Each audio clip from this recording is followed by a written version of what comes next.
동물들의 행동 심리를 연구하는 동물학자들이 매우 재미있는 점을 발견했습니다. 쥐의 기억력이 3분밖에 안 된다는 점이에요.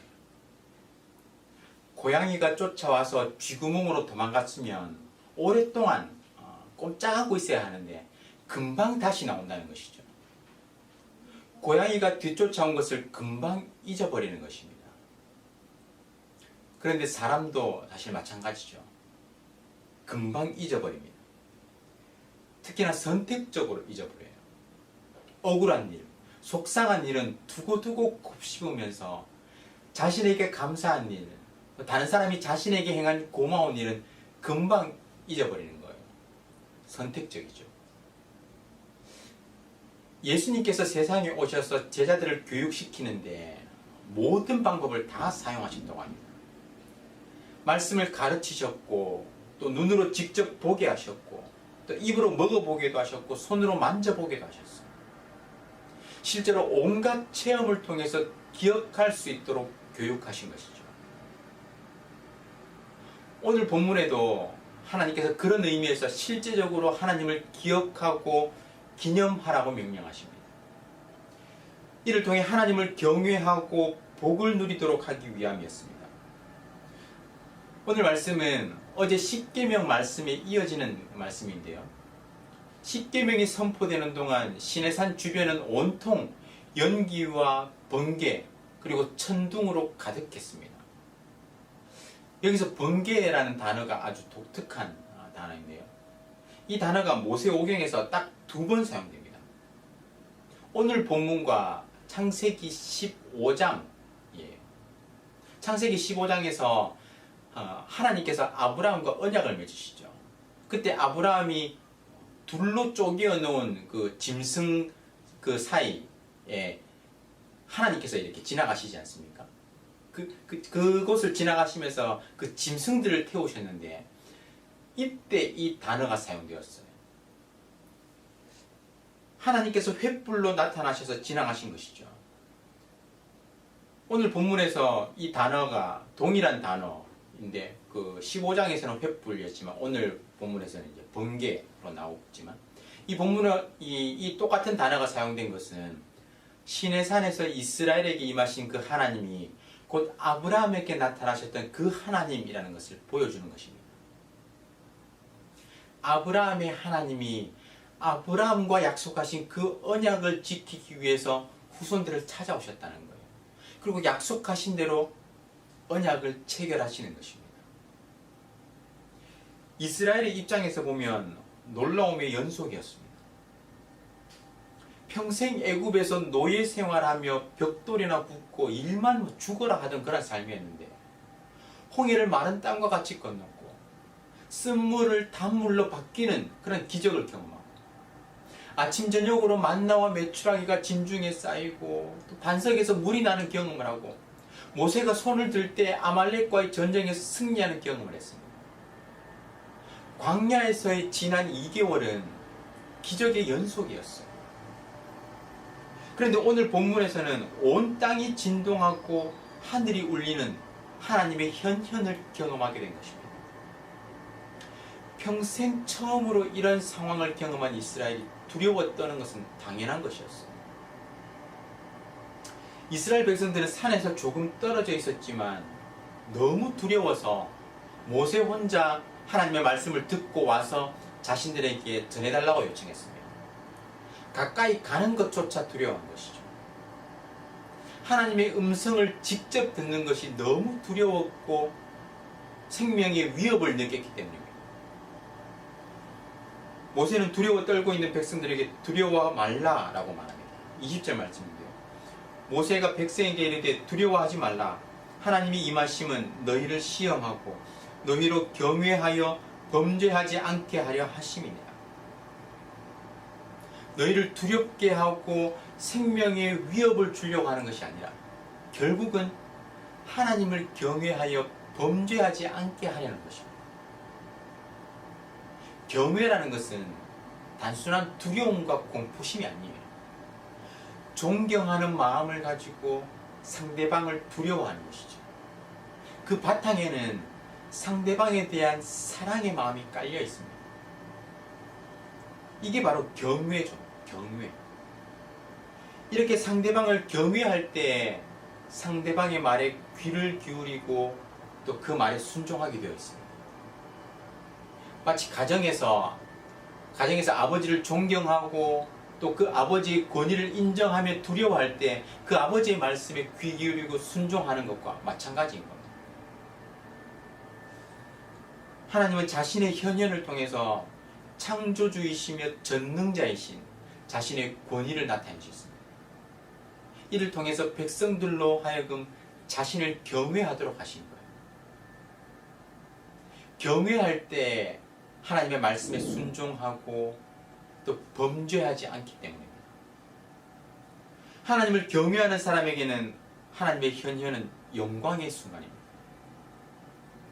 평소에 경건하고 거룩한 삶을 사는 사람은 하나님의 현현을 전혀 두려워할 필요가 없어요. 하지만 하나님을 경외하지 않는 자에게는 그 순간이 두려움과 공포의 순간입니다. 이스라엘은 그 삶이 경건하지 못했기 때문에 하나님의 현현 가운데 극도로 두려워한 것입니다. 평소에 경건하게 살아왔으면 하나님의 현현은 기쁨과 즐거움으로 가득 찬 잔치, 교제의 시간이 될 수 있는 것이죠. 저와 여러분의 삶이 하나님을 경외함으로 인한 하나님의 임재를 갈망하는 삶이 되기를 간절히 소원합니다. 하나님을 만나는 순간을 두려워하지 않고 숨지 않고 담대히 은혜의 보좌 앞으로 나아갈 수 있기를 주님의 이름으로 축원합니다. 모세는 백성들을 뒤로하고 홀로 하나님이 계시는 곳으로 향했습니다. 하나님은 이스라엘이 하나님을 예배할 때 주의해야 할 여러 가지 사항들을 알려주셨어요. 특별히 우상 숭배와 제단에 관한 규례인데요. 이스라엘 공동체에 속한 사람들은 어떠한 경우에도 다른 신들을 섬겨서는 안 되었습니다. 이는 우리가 잘 아는 그 10계명의 제1계명이죠. 그리고 어떠한 형상으로도 우상을 만들어서는 안 되었습니다. 심지어 하나님을 의미하는 어떠한 형상도 만들지 말라 하셨어요. 이는 2계명에 해당되는 말씀인데요. 어떤 사람들은 보이지 않는 하나님을 더 잘 섬기기 위해서 어떤 형상을 만들려고 합니다. 자신 눈에 뭔가 보여야지 그걸 대상으로 섬길 수 있다라고 생각하는 거예요. 눈에 보이는 것으로 대체하는 것이죠. 흔히 십자가를 예로 들 수 있을 것 같은데요. 물론 십자가는 예수님께서 우리의 죄를 대속하시기 위해서 달리신 곳으로 예수 그리스도의 보혈과 은혜를 상징합니다. 하지만 십자가 자체에 어떤 의미나 효력이 있는 것이 아니에요. 만약 하나님을 향한 마음보다 십자가 자체, 그 형상이 우리의 마음에 더 크게 자리 잡는다면 이것도 우상이 될 수 있습니다. 하나님의 자리를 차지하는 것. 하나님은 이를 경계하신 것이죠. 그리고 예배를 드릴 때 흙으로 쌓은 제단에서 제물을 드리라고 말씀하셨습니다. 이를 통해 하나님은 이스라엘이 하나님의 이름을 기억하고 기념하도록 하셨어요. 그럴 때 하나님께서 복 주시겠다고 약속하셨습니다. 이 제단은 하나님의 이름을 기억하는 곳, 기념하는 곳입니다. 그런데 중요한 것은요, 제단 자체에 어떤 중요성이 있는 것이 아니라는 거예요. 이것을 마치 부적처럼 취급하면 안 되는 것이죠. 앞에서 이야기한 그 십자가도 마찬가지입니다. 십자가 목걸이를 하지 말라는 그런 말은 아니에요. 십자가를 마치 어떤 불운이나 재앙을 피할 수 있는 부적처럼 생각하고 몸에 지녀서는 안 됩니다.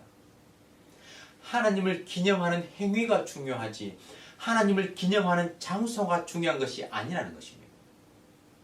흙으로 쌓은 제단이든지 돌로 쌓은 제단이든지 중요한 것은 하나님을 예배하는 마음이라는 것이죠. 하나님의 구원의 은혜를 맛본 이스라엘 백성은 먼저 십계명을 지켜야 했습니다. 그 중에서도 가장 중요한 것이 모든 형태의 우상들을 버리고 오직 하나님만을 섬기고 하나님만을 예배하는 것이었어요. 이를 통해서 하나님을 기억하고 하나님을 기념하는 것이었습니다. 하나님을 기억하지 못하면 자신도 모르는 사이에 우상 숭배에 빠지게 됩니다. 하나님보다 다른 것을 더 중요하게 여기고 더 사랑하며 살아가게 되는 것이죠. 오늘 저와 여러분의 삶이 하나님을 기억하는 삶, 하나님의 은혜를 기억하고 하나님을 기념하는 삶을 살아갈 수 있기를 주님의 이름으로 축원합니다. 그 하나님을 기억하고 하나님을 예배할 때 우리가 처한 것이 어디라 할지라도, 그 환경이 어떠하다 할지라도 복 주시는 하나님, 은혜 베푸시는 하나님, 회복해 하시는 그 하나님을 경험하시기를 주님의 이름으로 축원합니다. 오늘 구국 기도문을 함께 읽으면서 기도하겠습니다. 우리 마음을 다해서 기도에 동참해 주시기 바랍니다. 다 함께 읽겠습니다. 코로나 사태 속에서도 신실하신 하나님을 더욱 신뢰하게 해 주시옵소서. 이 모든 상황을 믿음으로 버티고 인내하며 회복을 경험케 해 주시옵소서. 코로나 재난으로부터 모든 성도들을 눈동자처럼 지켜 보호해 주시옵소서. 코로나19가 베트남과 대한민국과 세계에서 속히 지나가게 해 주시옵소서. 모든 가족과 함께 마음과 정성을 다해 하나님께 예배드리게 해 주시옵소서. 모든 성도가 경성에서 회개하고 의로운 삶의 열매를 맺게 해 주시옵소서. 교회의 생명사역을 적극 추진할 수 있는 여건을 속히 허락해 주시옵소서. 성도들이 처한 모든 환난과 어려움 가운데 피할 길을 허락해 주시옵소서. 성도들의 생업과 삶의 터전을 지켜주시고 결코 좌절하지 않게 해 주시옵소서.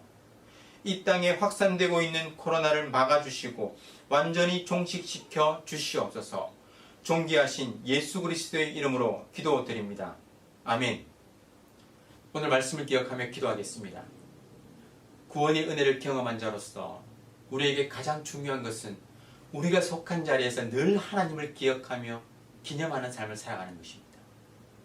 결코 하나님보다 다른 것을 우선시하지 않도록 기도하시기 바랍니다. 하나님을 예배하는 삶을 통해서 하나님께서 약속하신 복을 마음껏 누리는 삶을 살아갈 수 있도록 기도하시기 바랍니다. 그리고 구국 기도문으로 나라와 민족과 교회의 회복을 위해서 각 개인과 가정의 기도 제목을 가지고 다 함께 간절하게 기도하겠습니다.